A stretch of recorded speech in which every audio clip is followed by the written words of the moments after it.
Hello everyone, my name is Hiwat.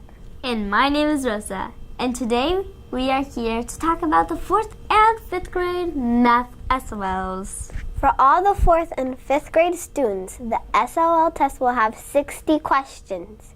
Out of those 60 questions, 10 of them are field test items. This means they won't count against you if you get them wrong. Remember, we won't know which ones they are, so try your best on all the questions. The test will be given over 2 days. Just like an IA test, you'll be able to use certain tools to help you with the test, like the highlighter, the red X eliminator that helps you eliminate silly choices, a ruler, and ta-da! A calculator! Part 1. The first day of testing is called the pencil and paper portion of this exam. This part of the test is about 16 questions long. It's the part that requires you to do a lot of computation and show a lot of work. You will not be able to use the calculator. That means you will use a lot of scratch paper. Teachers love it when you show your work. I'm sure you know that by now. Listen up now. When you're done going through all the questions on part 1, you must do another round. Part 2. The second day of testing is longer than part 1, but you will be allowed to use the calculator. Woohoo!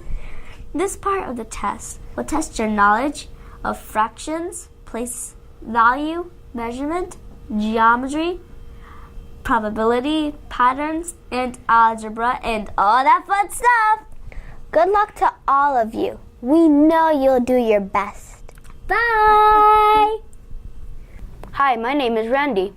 And my name is Alberto, and we are here to share some important info about the 4th and 5th grade reading SOLs. For all 4th and 5th grade students, the SOL will have 47 questions. Out of those 47 questions, 7 of them are field test items. This means they won't count against you. If you get them wrong, remember, we won't know which ones they are. So try your best on all of them. Here's the big change. 4th and 5th graders will now be able to take the test over 2 days, and you may take as much time as you need. Just like the IA test, you will be able to use certain tools to help you throughout the test, like the highlighter and the red X eliminator that helps you eliminate silly choices. Now we have a special treat. Ms. Butlers is here to talk about some tips for the SOL.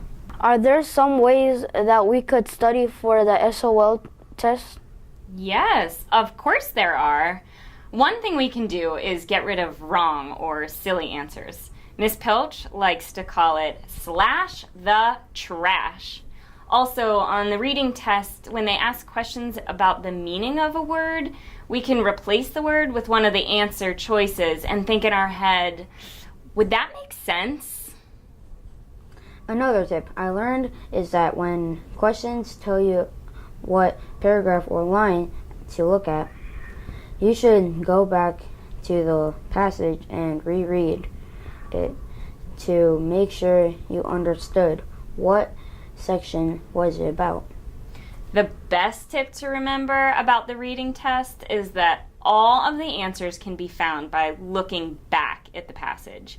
If you go back and reread, we are sure to pass the test.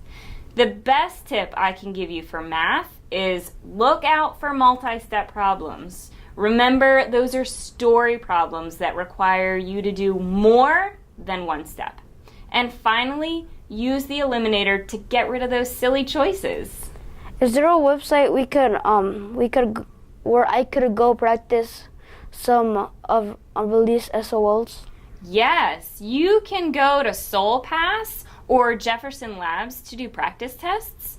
The most important thing for you to remember is that you need to get a good night's sleep the night before each test. Feeling rested is your best strategy. It's also important to have a good breakfast before or when you get to school.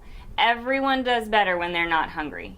Try not to be stressed or anxious. You all have been learning all year and will do your best on the SOLs. That's all anyone asks of you. Thanks to everyone listening. Do your best on the test.